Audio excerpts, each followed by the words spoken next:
Hey everyone, so I've been through enough content to know that basically nothing out there is actually worth watching. It's either so deep in technical terms that it stops making sense after the first minute, or someone just got paid to talk nicely about some project. I got used to filtering all of that out pretty fast, but there's one thing that's been sitting in the back of my head for a while now. This whole concept of getting back the fees that come out of the wallet every time a transaction goes through. Like, every single on-chain action costs something, and apparently some of that is actually recoverable.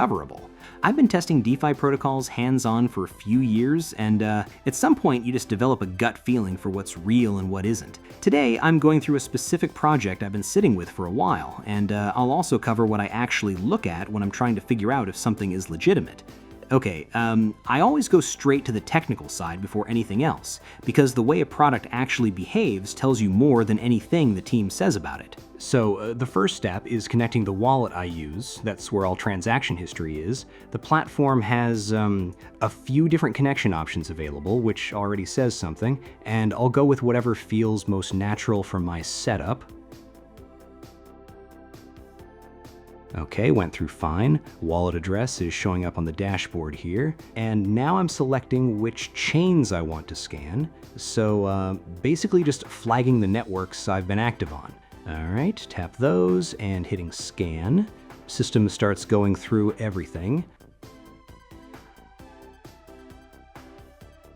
Okay, scan's done, and this panel shows me full breakdown. Here's all the gas that left my wallet over time, and here's how much of that is actually claimable.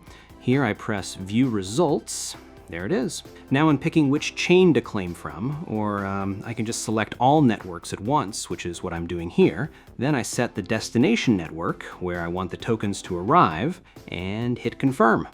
And now the protocol just needs a couple minutes to wrap things up on its end. So while that's going, let me explain how this thing actually works. And I'll keep it simple because honestly, the concept itself isn't complicated. It just usually gets explained badly. So the protocol works with partner trading platforms that run purely on-chain, meaning there's no company sitting in the middle. It's all just code running on the blockchain. Every time a trade happens on those platforms, a small cut goes into a shared rebate pool.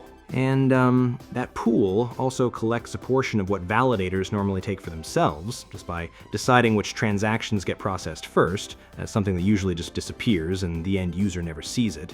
And then on top of that, there's a dedicated reserve that covers specifically the historical gas recovery side of things, which is exactly what was just triggered.